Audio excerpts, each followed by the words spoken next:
You think you're free, but what if I told you your body still lives in yesterday, that every emotion you never released, every thought you never questioned is still pulsing through your veins like a program looping inside your cells.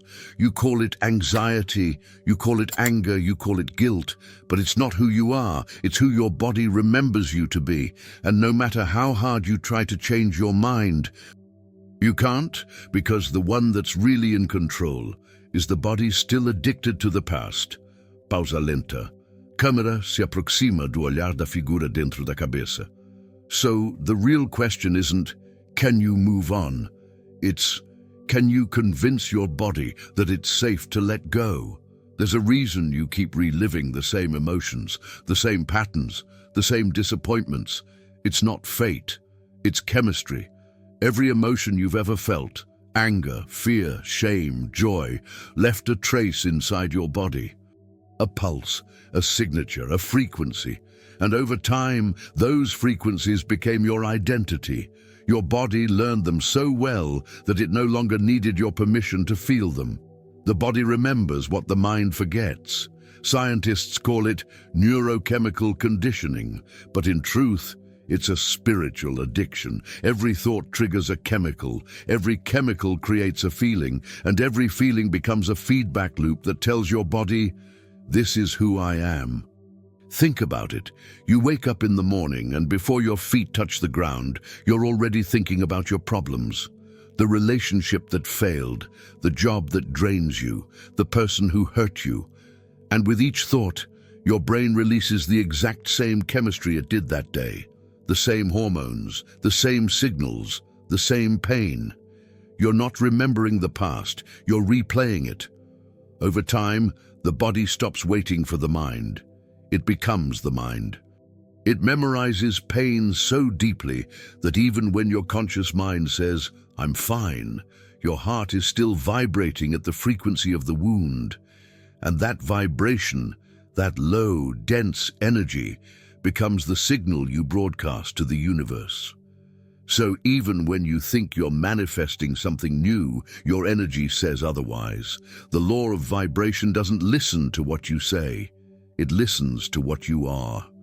And when your body is addicted to the past, you can speak about abundance, love, and healing all you want, but your signal is still, I am lack, I am pain, I am waiting. You're not creating a future. You're broadcasting an echo. Your body doesn't know the difference between an emotion felt in memory and an emotion felt in the present. To it, both are real. That's why trauma feels endless. That's why anxiety feels logical. That's why you keep attracting what you swore you'd never repeat. Because the body keeps score. Every emotion you don't release gets stored as electromagnetic density in your muscles, your breath, your posture, your tone of voice. You don't just remember the past, you carry it. And here's the paradox. Your body thinks it's protecting you. It believes that if it can anticipate the pain, it can prevent it. So it keeps recreating it. Not to punish you, but to prepare you. To your body, fear feels safe because it's familiar. And familiarity to the unconscious is survival. That's why letting go feels like dying, because on a biological level, it is. When you stop feeding your body the chemicals of stress, your cells panic. They crave the emotion you said you wanted to heal from: sadness, anger, victimhood. These emotions become biochemical comfort zones. You're not addicted to the person who hurt you. You're addicted to the emotion they created in you. So how do you break free from a prison made of your own chemistry? First, you must understand that the body is not the enemy. It's the messenger. It's showing you exactly what you still believe. Every time you feel resistance, every time the same emotion resurfaces, your body is saying, this is where your consciousness stopped evolving. When consciousness stops expanding, emotion becomes repetition.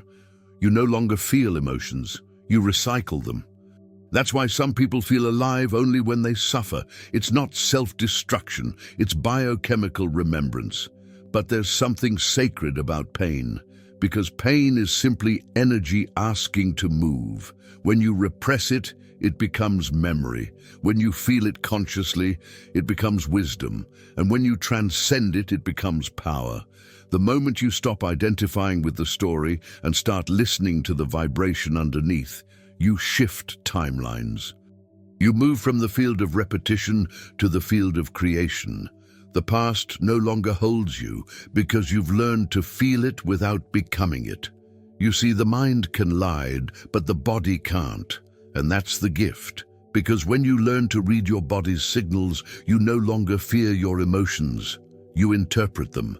Every contraction is a lesson. Every pain is a door. Every tension is an invitation to go deeper. The moment you stop trying to escape your emotions and start breathing through them, you begin to teach your body a new language, the language of safety.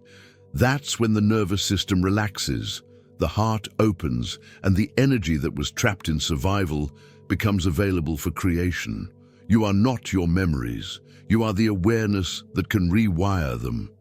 So yes, your body has kept you stuck, but it was never to punish you. It was waiting for you to stop running. The moment you sit still and let the emotion move through you, the body remembers something older than the pain: peace. There's a moment between remembering and awakening where everything inside you wants to go back. The mind says, "I can't change." The body says, "I won't." That's the moment most people quit. They call it resistance, but in truth, it's the body begging for the familiar. And if you can stay conscious in that space, if you can feel the discomfort without running, you begin to reprogram the most powerful system in existence, your own biology. To change your life, you must first teach your body to stop being the past. And that begins with one sacred act: awareness. You can't change what you don't observe. Every time you pause and notice your old emotion rising, the anger, the guilt, the fear, you're shining light on the pattern that once controlled you. Awareness is the first crack in the wall, but awareness alone isn't enough, because your body doesn't speak words, it speaks vibration. That's why the next step isn't to think differently, it's to feel differently. Every emotion is an electromagnetic signature. When you feel gratitude, your heart radiates coherence. When you feel fear, your field collapses. The heart and the brain are constantly talking, one through rhythm, the other through signal. When they align, the entire body enters harmony. Scientists call this heart-brain coherence. Mystics call it prayer. So the process of reprogramming begins here, not in words, but in rhythm. Close your eyes. Breathe slowly through your nose. Inhale to the count of 5. Exhale to the count of 7. When your exhale is longer than your inhale, your body receives the signal: I'm safe. And when safety becomes the dominant vibration, the body opens the door you've been knocking on your entire life. Safety. That's the secret. You can't heal what you still fear. You can't expand from a body in defense. So every breath becomes an act of reprogramming. Every exhale, a release of memory. Every inhale, a download of the future. The mind may still whisper, "This won't work." But that's just the echo of an old identity trying to prove it still exists. When you stay still long enough, that voice fades. Because vibration always outlasts thought. The first time you meditate, you meet your chaos. The second time, you meet your patterns. The third time, you meet your soul. That's how change happens. Not in explosions, but in quiet repetitions that teach your body a new emotional baseline. And here's the truth few will tell you. Change doesn't feel good at first. It feels like loss. You'll miss your old sadness, your familiar suffering. Because pain is predictable, and predictability feels like control. But surrender, that's faith. Faith isn't believing everything will be okay. Faith is remembering that it already is. When you reach that point, where the breath is deep, the body is calm, and the heart is steady, you start to feel something strange. Light, Not light like brightness, light like weightlessness. The chemistry of survival begins to dissolve, adrenaline fades, cortisol drops, and for the first time, your cells remember what peace feels like. This is not imagination, it's biology catching up to consciousness. When you hold the frequency of gratitude long enough, your genes begin to express differently. Proteins fold in new patterns. The body starts producing the chemistry of the future. You are literally turning thought into matter, emotion into structure, energy into form. That's what manifestation really is, the physical translation of a consistent vibration. The moment you stop being addicted to the past, your body becomes an instrument of creation. It starts to anticipate miracles the same way it once anticipated pain. And that's when reality bends. You don't force change, you embody it. You don't chase the future, you become its vibration. Every cell, every breath, every heartbeat begins to play the frequency of what you desire, not as hope, but as recognition. You can feel it, that moment when your heart and your brain start to agree. You're not thinking peace, you are peace. You're not visualizing love, you are love. That's coherence, that's alignment, that's creation. The universe doesn't respond to effort, it responds to energy. And when your frequency matches the reality you desire, it has no choice but to appear. But remember, the goal was never to escape the body. The goal was to make it sacred, to turn the prison into a temple. Because when the body learns the language of the soul, it no longer needs to protect you from the past. It becomes the bridge between heaven and earth. So breathe. Breathe until the emotion dissolves. Breathe until the body forgets the pain and remembers the light. Because freedom doesn't happen when you think new thoughts. It happens when you feel new energy long enough for your body to believe it. Awakening is not an escape from the world.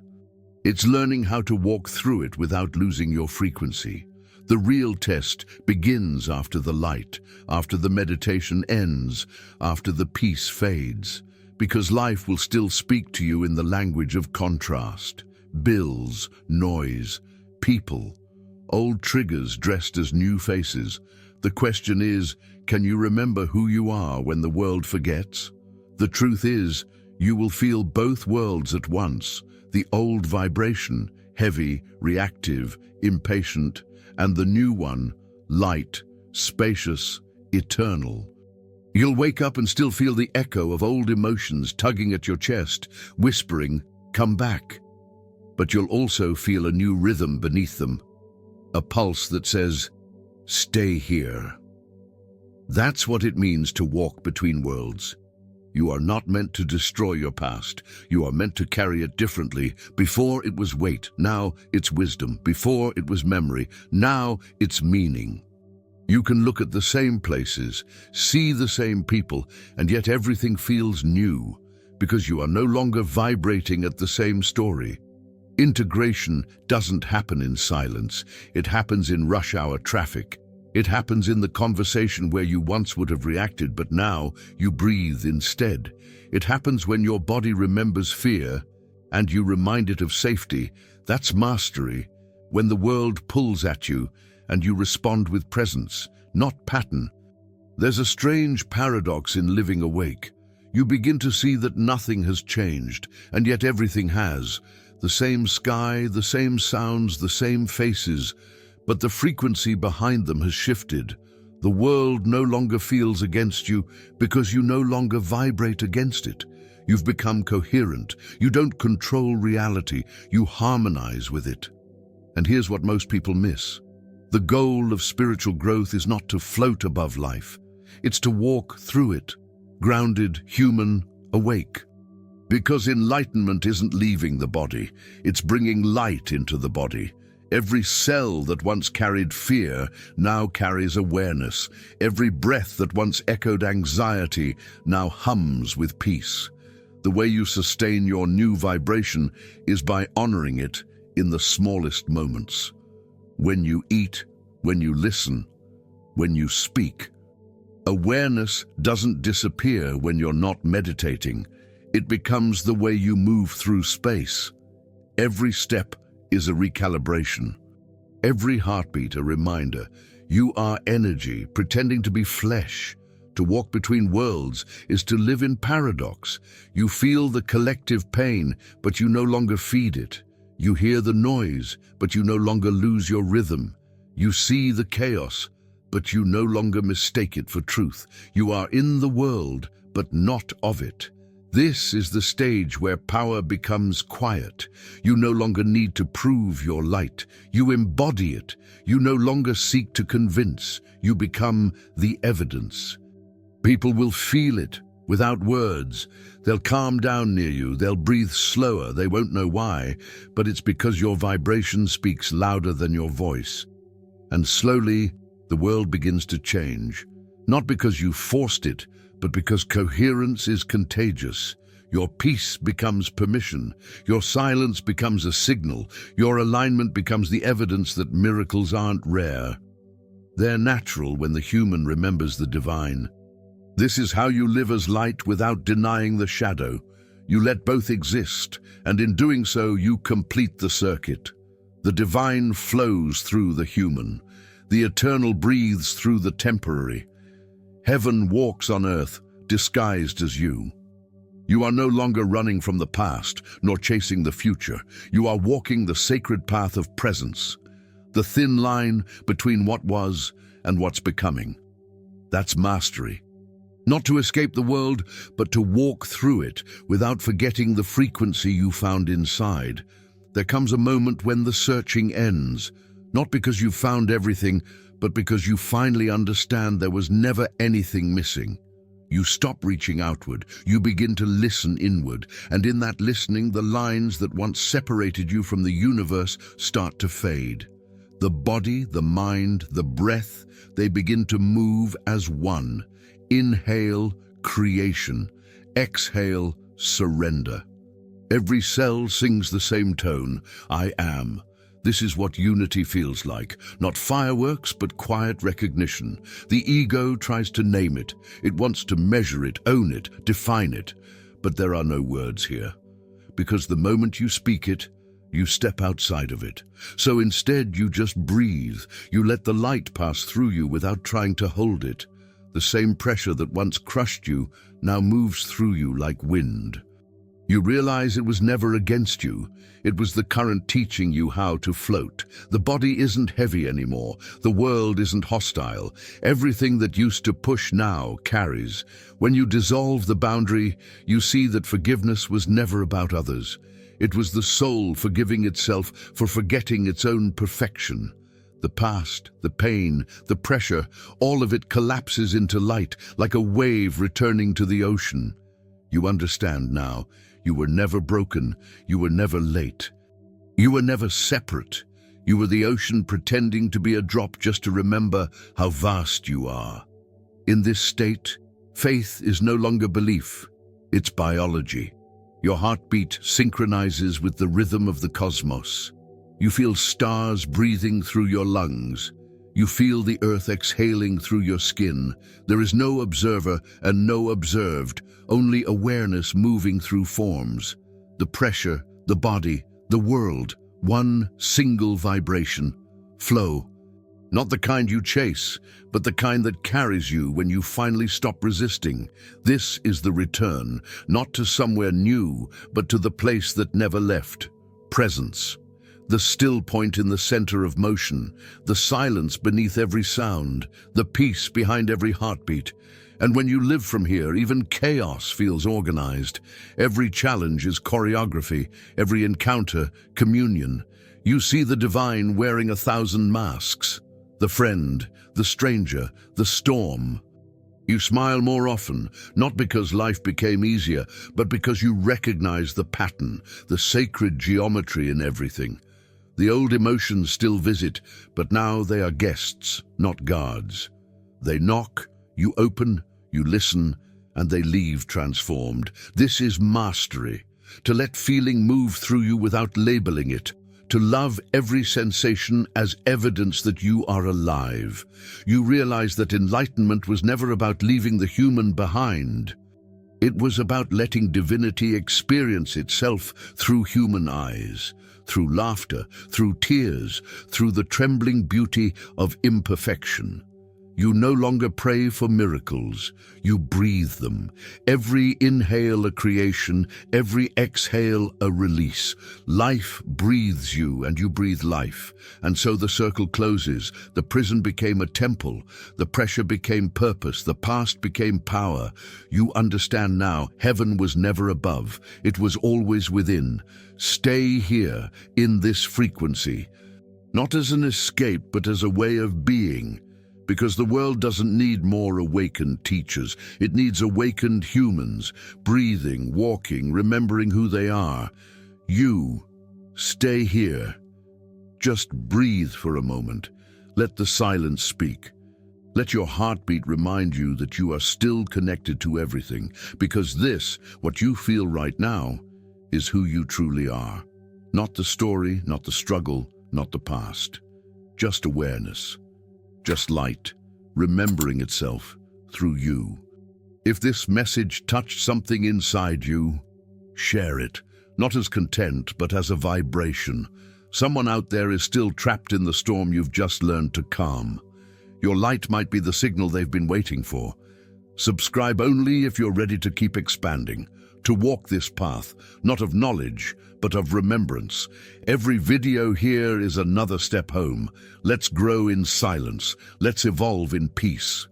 Together, not as seekers, but as beings who finally remember that they were never lost. You are not learning. You are remembering.